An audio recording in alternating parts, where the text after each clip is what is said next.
Olá, boa noite. A Câmara dos Deputados concluiu hoje a votação em segundo turno da PEC da transição, para garantir que o próximo governo gaste dinheiro fora do teto e mantenha o Bolsa Família de R$ 600. Ao concluir a votação, o presidente da Câmara, Arthur Lira, agradeceu os parlamentares que participaram da discussão do texto. A PEC vai ao Senado completa, como foi aprovada na Câmara, sob o conhecimento de todos os líderes, com compromisso do presidente do Senado e relator, e não ter nenhuma modificação no texto aprovado, com muita luta, dedicação e garra por parte de todas as bancadas nesta casa, que se debruçaram sobre ela com muito afinco.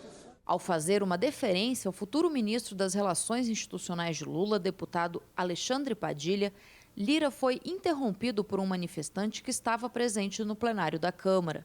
Espero, deputado Padilha, que o senhor, na nova missão, que sem sombra de dúvidas terá, junto com outros deputados, ao lado do presidente eleito, ao lado do governo que se forma, tenha sempre na sua cabeça que o Congresso Nacional é a casa do povo. O Congresso nunca se furtará, apesar de todas e qualquer intromissões, apesar de todas e qualquer sugestões, todas e qualquer iniciativa de fazer para que a gente tenha a situação de fazer.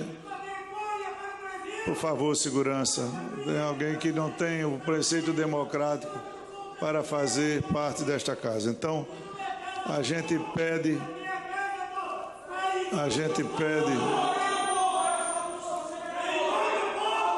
Após a saída do manifestante, Lira concluiu a fala agradecendo os deputados pelas votações ao longo do ano. Antes da interferência, o debate seguiu o rito democrático do parlamento. Os deputados discutiram um pedido do Partido Novo para retirar do texto a obrigatoriedade do governo em criar uma nova âncora fiscal até agosto de 2023. A proposta foi rejeitada e a determinação para criar um novo marco fiscal foi mantida no texto. Esta PEC vai na contramão do que o país precisa. O país precisa retomar o crescimento econômico, gerar emprego e renda, precisa dar oportunidades. Agora, essa PEC vai na contramão. Vai para descrédito, inflação, juros. Então, tudo isso já foi falado aqui. Aprovamos a continuidade do Bolsa Família em R$ 600. Nós aprovamos que cada criança até 6 anos possa ter mais R$ 150. Aprovamos a valorização do salário mínimo e aprovamos espaços necessários para a recomposição de um orçamento que foi destruído, foi destroçado. E após 6 horas de discussão, a proposta foi aprovada em primeiro turno. O texto que passou pela Câmara tem algumas diferenças com relação ao que foi aprovado no Senado Federal.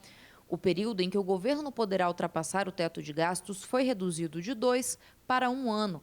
Além disso, um recurso de 19 bilhões de reais foi realocado em emendas parlamentares entre senadores e deputados, depois que o STF considerou o uso das emendas de relator, conhecidas como orçamento secreto, inconstitucional. A PEC da transição prevê que o governo federal vai poder utilizar 145 bilhões de reais fora do teto de gastos no ano de 2023. 70 bilhões devem ser destinados a bancar o auxílio social de R$ 600, que voltará a se chamar Bolsa Família, com um bônus de R$ 150 por criança de até 6 anos. 75 bilhões de reais para investimentos e políticas públicas de saúde. 6 bilhões e 800 milhões de reais para custear o aumento do salário mínimo, que em 2023 será de R$ 1.320. O texto garante ainda 23 bilhões de reais para que o atual governo feche o ano com as contas em dia. O relator-geral do orçamento de 2023 e autor da PEC da transição, o senador Marcelo Castro, acredita que sem a aprovação da proposta não é possível fechar as contas do governo para o ano que vem. Por isso, a Comissão Mista de Orçamento adiou a apresentação do relatório final para aguardar a aprovação da PEC. A reunião entre deputados e senadores para discutir as propostas orçamentárias do governo federal de 2023 está marcada para amanhã desta quinta-feira. O presidente diplomado Luiz Inácio Lula da Silva deverá anunciar amanhã o nome de todos os ministros que tomarão posse no dia 1º de janeiro. Além de Alexandre Padilha, já anunciado na sessão da Câmara, Marina Silva deve ir para o meio ambiente e a economista Esther Duick será a ministra da Gestão. Mas hoje já aconteceu a primeira baixa. O futuro ministro da Justiça, Flávio Dino, cancelou a indicação de Edmar Camata para a diretoria da Polícia Rodoviária Federal.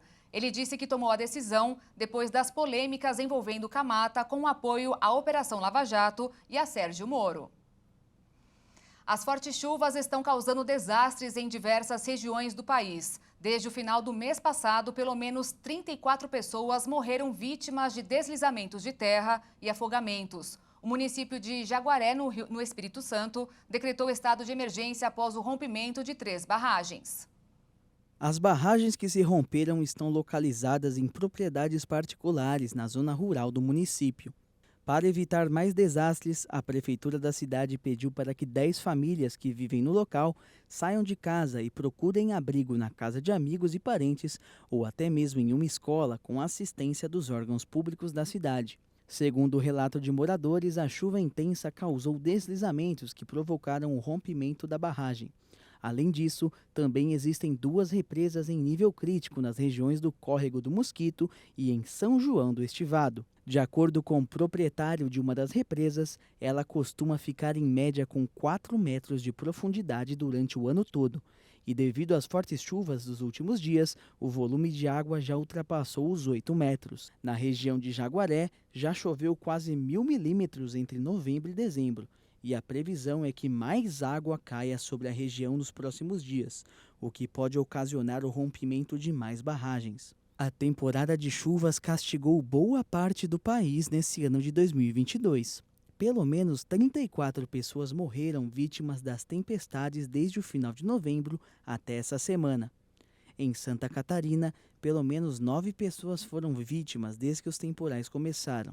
Mortes em decorrência desses desastres também foram registrados em outros estados, como Minas Gerais, São Paulo, Rio de Janeiro, Sergipe, Paraná, Espírito Santo e Bahia.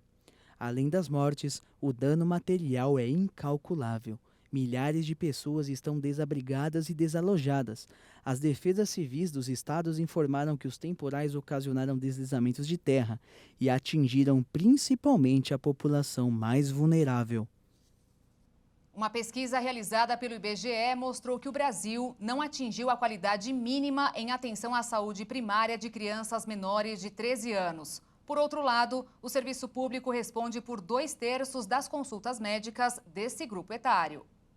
O estudo chamado de Atenção Primária à Saúde 2022, que foi divulgado nesta quarta-feira, revela alguns dados preocupantes sobre a saúde básica brasileira.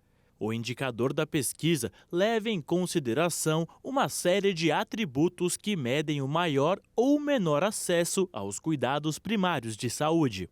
A pesquisa foi feita apenas para crianças que tiveram mais de uma consulta com o mesmo médico nos últimos 12 meses anteriores à pesquisa. A partir das respostas dos responsáveis das crianças a esses atributos, que podem ser com certeza não, provavelmente não, provavelmente sim ou com certeza sim, é calculado o indicador, que varia entre 0 e 10. A avaliação do Brasil ficou em 5,7, abaixo do nível considerado como adequado. O score brasileiro indica que o serviço ainda carece de aprimoramento para o alcance da qualidade preconizada pela atenção primária à saúde. Os resultados mostram que não só a média brasileira não alcançou esse nível mínimo de qualidade, como isso não ocorreu para nenhuma das 5 grandes regiões, nem para nenhuma das 27 unidades da federação. O mais impressionante é que, mesmo com essa situação defasada, o setor público respondeu por 66,4% dessas consultas médicas. Unidades de pronto atendimento, além de emergências ou ambulatórios de hospitais públicos, foram responsáveis pelo atendimento de outras 6 milhões de crianças. Ao todo, o serviço público atendeu cerca de 28 milhões de crianças. Já a satisfação de brasileiros com a atenção primária à saúde para crianças está numa zona classificada como de aperfeiçoamento, ou seja, abaixo da classificação de qualidade ou excelência. Dessa forma, estar nessa zona indica que há muito o que melhorar.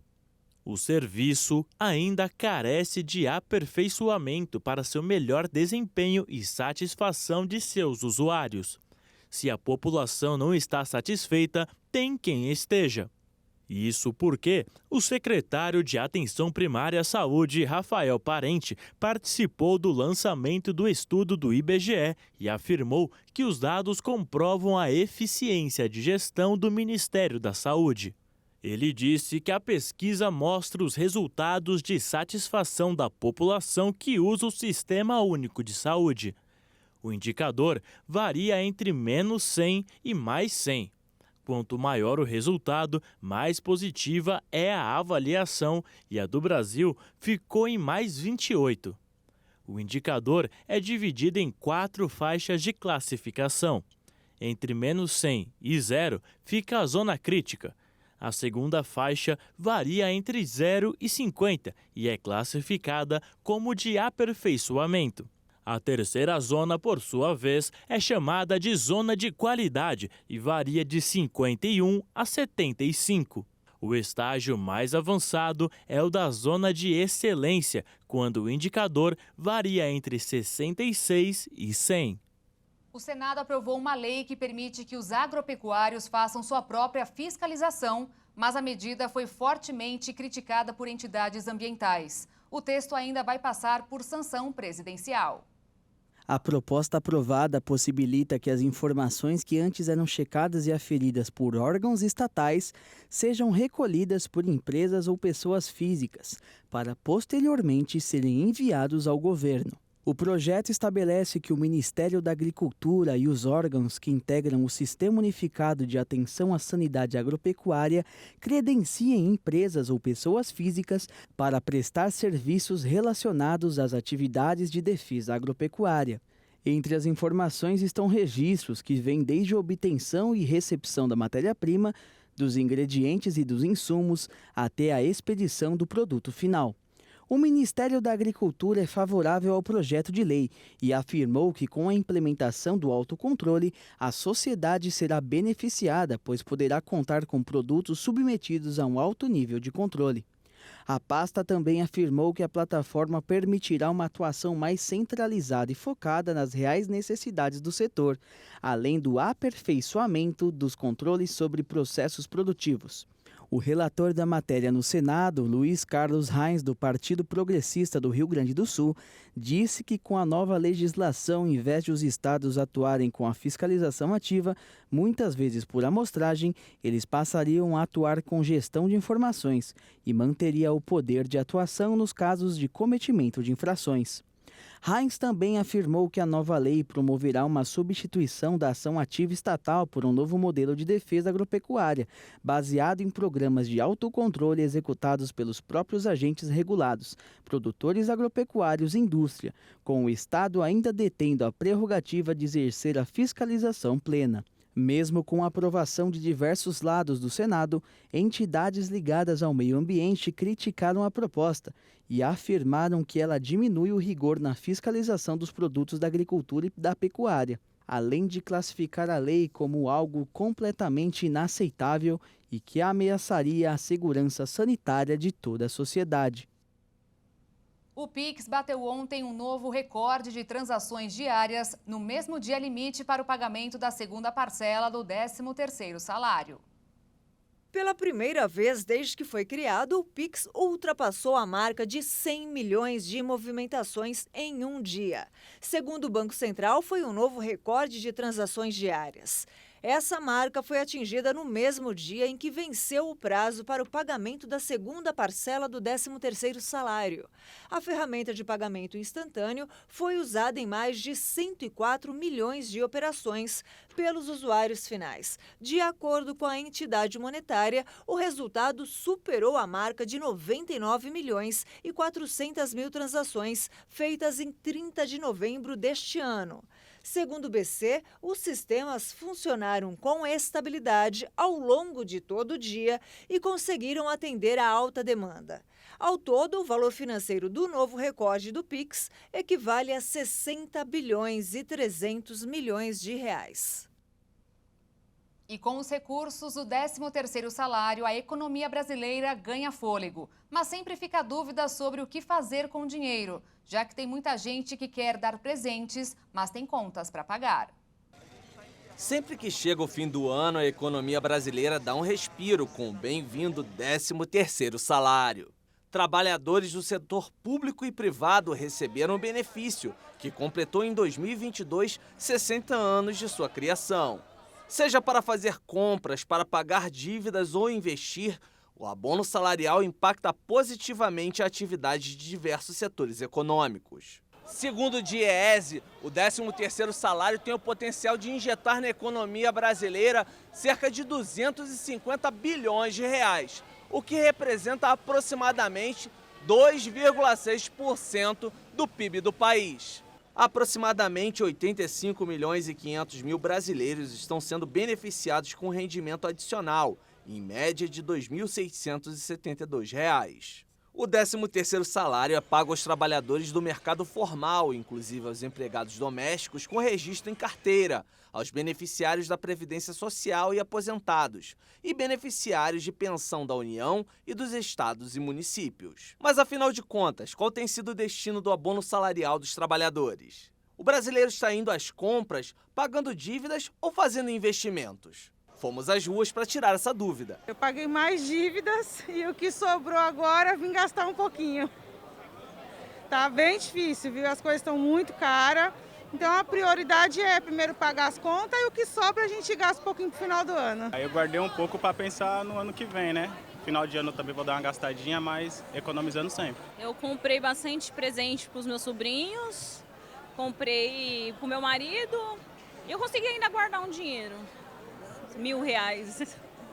Economizei bastante. Eu guardei e só comprei com aquilo que eu já tinha e pouco, para não gastar muito. Difícil chegar a uma decisão do que fazer com o dinheiro, não é verdade? Conversamos com uma educadora financeira que trouxe dicas e orientações ao brasileiro para utilizar da melhor forma os recursos do 13º salário. É sempre importante a gente não sair gastando sem pensar, mas buscar uma estratégia. Principalmente, se eu não tenho ali o hábito de começar a guardar, reservar, é uma oportunidade de dar esse pontapé inicial e ter muito cuidado e atenção se o foco for quitação de dívidas. Posso reservar uma parte, principalmente pensando em itens, produtos, serviços que eu vou precisar de mais recursos, de mais dinheiro e que não necessariamente só o meu ganho mensal vai ser suficiente. Então, eu vou precisar sim reservar alguns meses para conseguir fazer essas conquistas maiores. Então, esse nosso hábito de sair consumindo, de sair comprando, ainda é histórico, é cultural, é do ser humano e a gente precisa com atitudes, com ensinamentos, trazer essa outra vertente de que dá para a gente equilibrar. Não é porque a gente recebeu um recurso agora que tem que gastar de forma imediata. Mas é possível para o consumidor realizar compras de maneira planejada e responsável, sem comprometer seu orçamento para o restante do ano? Tem algumas estratégias. Primeiro, quem vão ser as pessoas que vão ser ali presenteadas, que eu quero dar alguma coisa? Lista todas essas pessoas. Coloque também qual o valor máximo que eu posso gastar globalmente. E aí, depois desse valor, quanto que eu vou elencar para cada pessoa? Tem pessoas que você vai querer gastar um pouquinho mais, outras um pouquinho menos. E a partir disso, eu vou para a pesquisa. E depois de tantas compras no fim do ano e despesas que não param logo no primeiro mês do ano, vai sobrar algum dinheiro? Para mim deu, porque eu me planejo bastante, né? Então deu para guardar assim um pouquinho, porque aí tem IPTU, né? Janeiro vem mais coisa por aí. Então eu já reservo para isso, para não me apertar. Sobrou um pouquinho, né? Investi em algumas coisas para minhas crianças e guardei um pouquinho, porque o futuro, né? Daqui para frente, de janeiro em diante, aí tem que pensar um pouquinho também, né? Não gastei tudo, não. Sou muito gastona, não. Tem que economizar, né? Para alguns, essa história de guardar dinheiro, pagar contas ou ir com calma não faz sentido. Eles querem brinquedo, principalmente nesta época do ano. Quase 4 anos completos e a mãe diz logo. Ele é bem decidido. E lá vai ele mostrando, falando.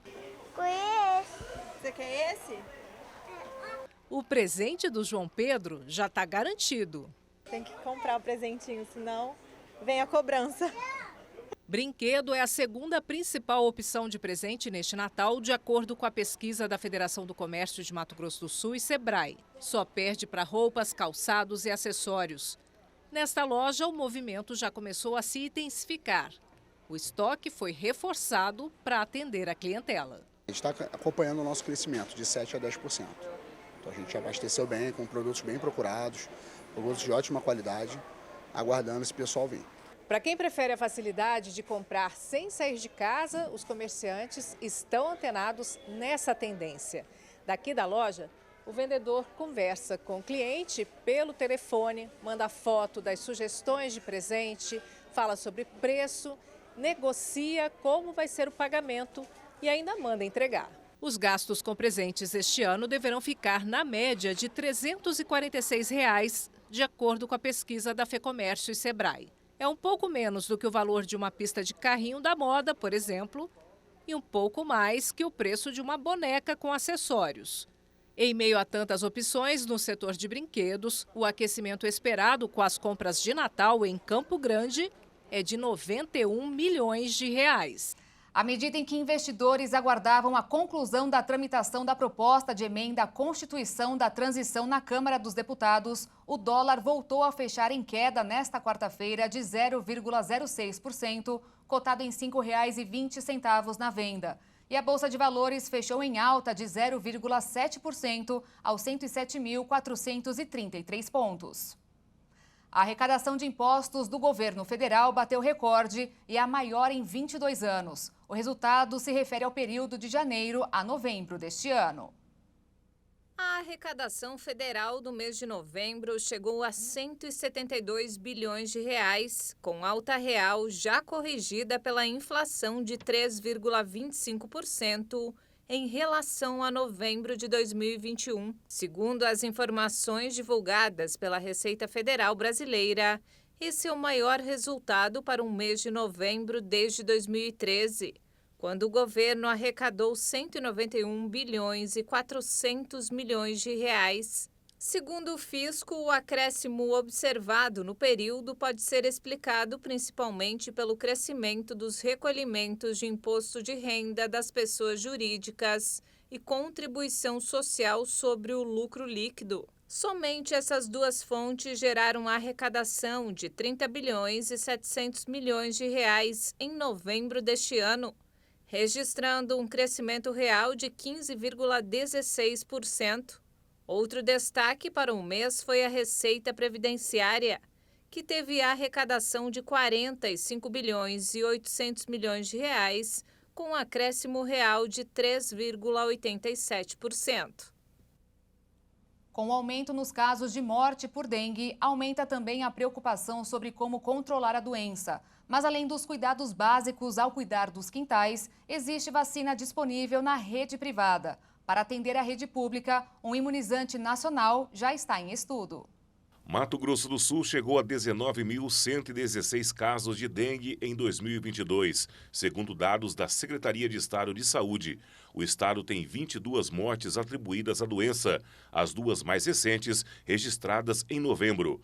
O ranking municipal de casos confirmados de dengue, Dourados aparece na 4ª colocação com 916 confirmações, ficando atrás apenas de Campo Grande com 8.287, Chapadão do Sul com 964 casos e Amambai com 950.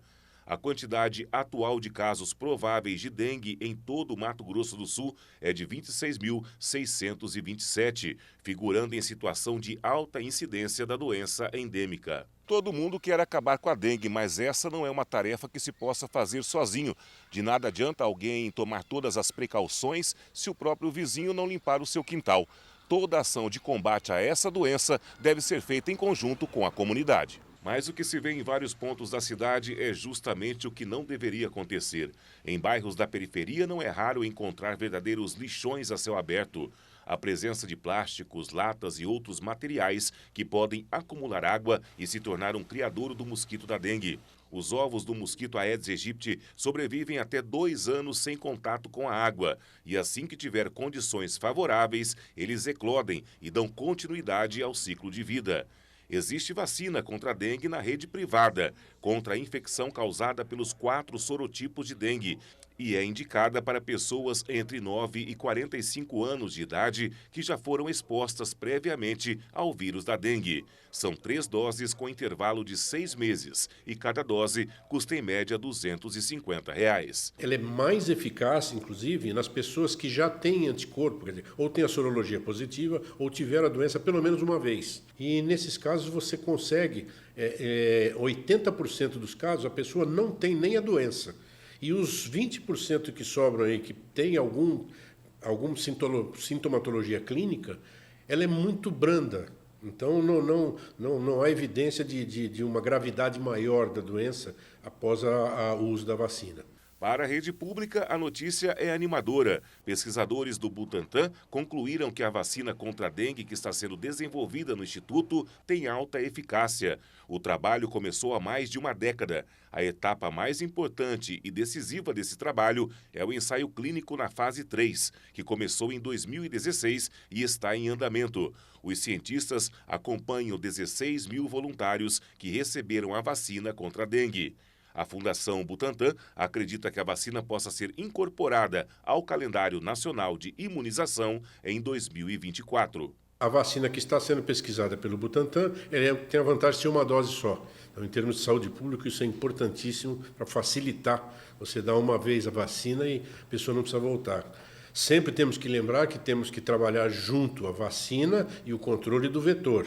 Muito importante, porque senão a gente não consegue debelar ou controlar a doença. Pesquisadores da Universidade Federal de Minas Gerais e da Universidade de São João del Rei desenvolveram e patentearam um teste rápido e barato capaz de detectar anticorpos da Covid-19. O próximo passo é a transferência da tecnologia para uma empresa que possa produzir e comercializar os exames. O novo teste, elaborado pelos centros universitários, pode ser feito a partir do 7º ao 10º dia depois do início dos sintomas e indica se a pessoa teve ou não contato com o coronavírus.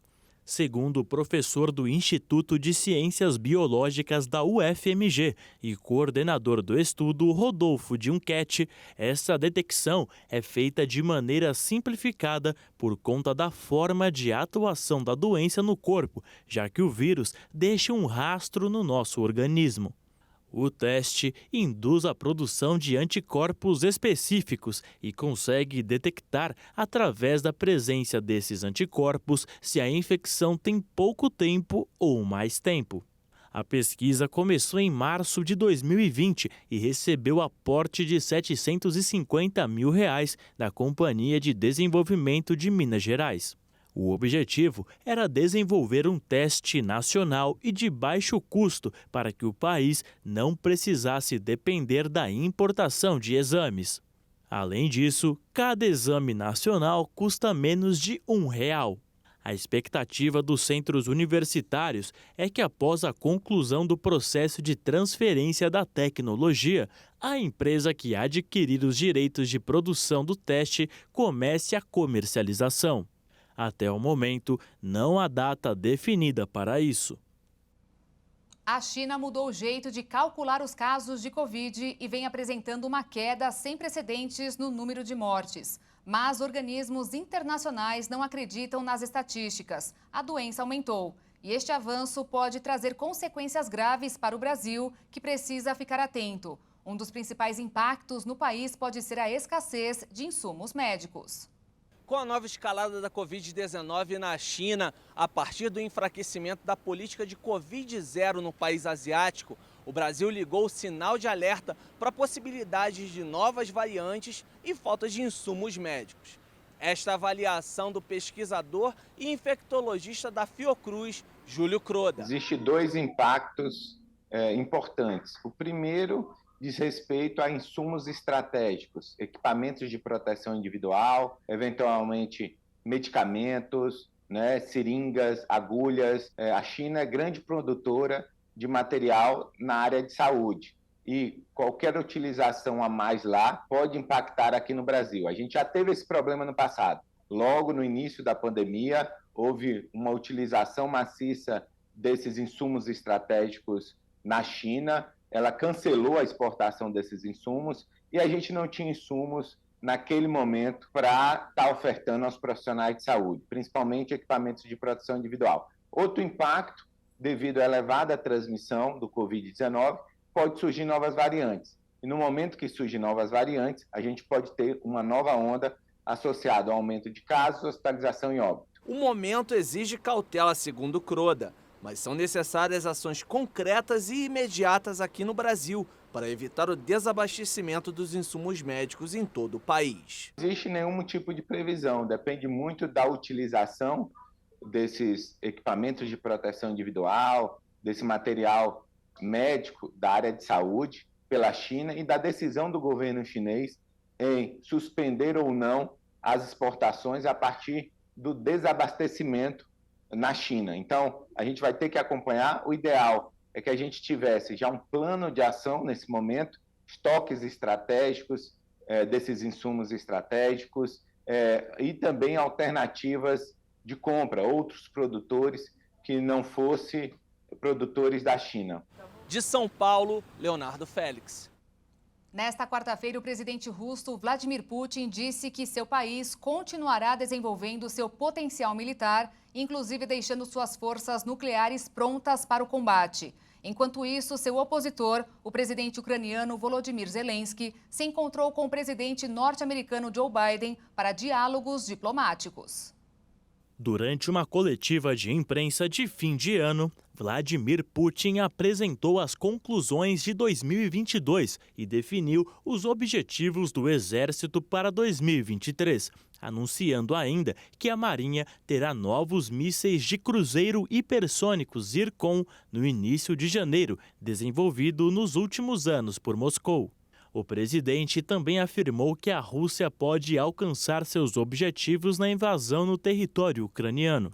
Para ele, as forças russas só precisam agir de forma constante e com calma, sem minar a qualidade dos serviços sociais para a população russa no local e sem prejudicar a economia. Putin programou a reunião com os chefes militares em Moscou depois de admitir uma situação extremamente difícil um dia antes nas 4 regiões ucranianas que o Kremlin afirma ter anexado.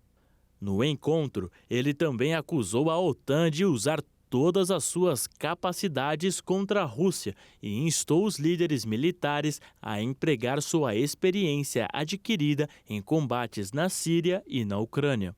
E por falar em encontro, o presidente ucraniano Volodymyr Zelensky chegou a Washington, capital dos Estados Unidos, para se encontrar com o presidente Joe Biden, discursar no Congresso e buscar ajuda militar. Essa é a sua primeira viagem ao exterior desde que a Rússia invadiu a Ucrânia no dia 24 de fevereiro. Segundo o presidente ucraniano, o objetivo da visita é fortalecer a resiliência e as capacidades de defesa da Ucrânia em meio a repetidos ataques russos de mísseis e drones. Segundo informações da Casa Branca, nos próximos dias, Biden anunciará quase 2 bilhões de dólares, cerca de 10 bilhões de reais, em mais assistência militar para a Ucrânia. A ajuda incluirá uma bateria de mísseis chamado Patriot para ajudar o país a se defender contra barragens de mísseis russos. Além disso, John Kirby, porta-voz do Conselho de Segurança Nacional da Casa Branca, disse que Zelensky não será pressionado para negociações de paz. Um foguete europeu que deveria fazer o seu primeiro voo comercial transportando 2 satélites desapareceu hoje, pouco tempo depois da decolagem na Guiana Francesa. 10 minutos depois do lançamento, às 10h47 da noite, no horário local, o mesmo de Brasília, a trajetória do lançador se desviou da rota prevista e depois os dados deixaram de chegar à sala de controle do Centro Espacial. O foguete Vega-C deveria colocar em órbita 2 satélites de observação construídos pela Airbus, que permitem criar imagens de qualquer ponto do globo várias vezes ao dia, com uma resolução de 30 centímetros. O evento de terça-feira foi planejado como o primeiro voo comercial do foguete, depois do primeiro lançamento em 13 de julho. Programado originalmente para 24 de novembro, o voo foi adiado por quase um mês por problemas em uma peça do lançamento. Esta nova falha é um grave revés para a Agência Espacial Europeia, responsável pelos programas de lançadores europeus, num contexto de acirrada competição global no setor, liderado pela empresa americana SpaceX. Em uma votação relâmpago realizada agora à noite, o Senado aprovou em 2 turnos a proposta de emenda constitucional chamada de PEC da Transição. Ao todo, a votação acabou com 63 votos a favor e 11 contra. O texto aprovado amplia o teto de gastos por 1 ano e, com isso, libera orçamento para que o governo eleito continue o pagamento de R$ 600 do Bolsa Família no ano que vem. Em Teresina, no Piauí, uma forte explosão destruiu um restaurante inaugurado recentemente e outros imóveis vizinhos. Ao menos uma pessoa ficou ferida. A explosão aconteceu por volta das 6h30 da manhã, no restaurante localizado no bairro de Fátima, na zona leste de Teresina. Às 8 da manhã, as chamas ainda atingiam o local. O restaurante ficou completamente destruído. Um vigilante que trabalhava no local ficou ferido na explosão. Os bombeiros realizaram os primeiros socorros e informaram que ele foi levado para o Hospital de Urgências de Teresina com queimaduras de 1º grau no corpo e desorientado. Segundo informou a equipe médica, a vítima apresenta queimaduras na face, tórax e mão. Outro funcionário estava no local, mas não se machucou. Os populares informaram que havia forte cheiro de gás no local, mas o Corpo de Bombeiros ainda não confirmou a causa do incidente. Ainda de acordo com a corporação, não há risco de uma nova explosão. O restaurante do lado também tiveram suas estruturas afetadas. Moradores da região se assustaram com o forte impacto e com o barulho alto da explosão. Há relatos de pessoas que sentiram o chão tremer. Segundo bombeiros, o deslocamento de ar da explosão atingiu imóveis a 4 quarteirões de distância, cerca de 100 metros. Vidros ficaram quebrados, telhados destruídos e paredes foram atingidas pelos destroços da explosão. Engenheiros devem avaliar todos os imóveis do entorno. O principal temor é de desabamento de outros imóveis. Pelé teve pior em seu quadro clínico. Segundo o boletim médico publicado nesta quarta-feira, o rei do futebol apresentou progressão do câncer e requer maiores cuidados relacionados às disfunções renal e cardíaca. Pelé segue internado no Hospital Albert Einstein, em São Paulo, onde deve permanecer pelos próximos dias. No terceiro dia de paralisações dos aeronautas, a Infraero registrou pelo menos 141 cancelamentos de voos e 222 viagens com atraso nos aeroportos de Congonhas, em São Paulo, e Santos Dumont, no Rio de Janeiro. Os profissionais da categoria começaram a interromper as atividades entre 6 e 8 horas da manhã de segunda-feira para reivindicar a recomposição salarial pela inflação medida pelo INPC, mais 5% de aumento real. Até agora, não houve acordo. A partir de janeiro, 4 estados brasileiros, mais o Distrito Federal, emitirão a nova carteira de identidade, que contará apenas com o número do CPF. Moradores de São Paulo, Rio de Janeiro, Amazonas, Mato Grosso e o Distrito Federal passarão a ter acesso à nova identidade, que já entrou em vigor em julho deste ano e já é utilizada em alguns estados brasileiros. A chamada nova identidade, ou CIN, como é chamada, conta com apenas o número do CPF como registro geral e não possui o número do RG, que deixará de existir. Atualmente, cada estado emite o RG, o que pode possibilitar que um cidadão tenha vários números, um em cada região do país. Já o CPF é um único registro para todo o país. A intenção da medida é desburocratizar o acesso e unificar o número do documento dos cidadãos nos estados, para evitar fraudes. O novo modelo prevê também a integração de diferentes órgãos, o que viabiliza a realização de consultas em base de dados. A CIN será emitida nas versões físicas e digital. A versão física de papel ou de policarbonato atende os que não possuem acesso à internet, smartphone ou computador. Ela contará com marcas d'água na imagem do território nacional e no brasão da República. Os dados serão mantidos e contará com detalhes de segurança. Já o documento em formato digital é obtido por meio do aplicativo gov.br, mas somente depois da emissão da carteira física. A CIN possui um QR Code que poderá ser lido por qualquer cidadão e vai permitir checar se a identidade é autêntica ou se foi furtada ou extraviada.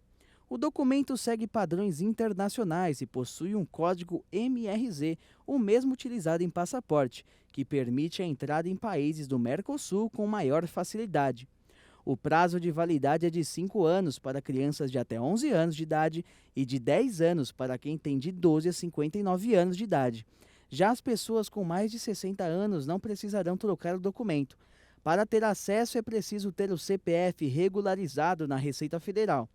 A troca do documento não será obrigatória e a substituição poderá ser feita de forma gratuita. As atuais carteiras de identidade com RG incluso permanecerão válidas até dia 29 de fevereiro de 2032.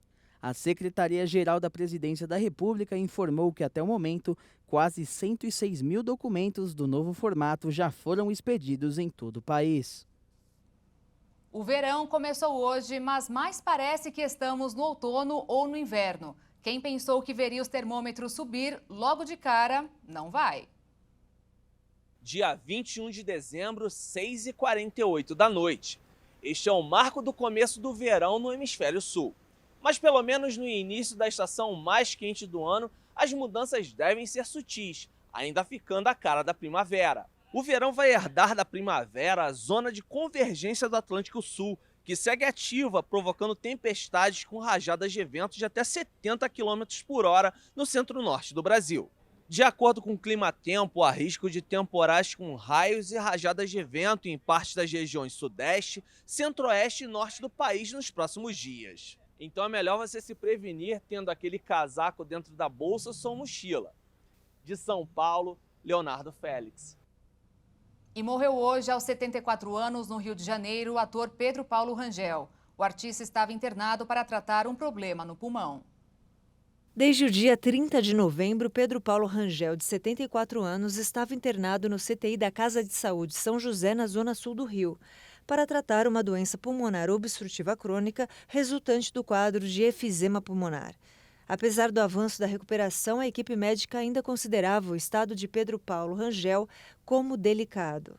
Nascido no Rio de Janeiro em 29 de junho de 1948, Pedro Paulo Marques Rangel era morador do Rio Comprido, na zona norte da cidade. Foi quando, aos 11 anos, teve seu primeiro contato com teatro.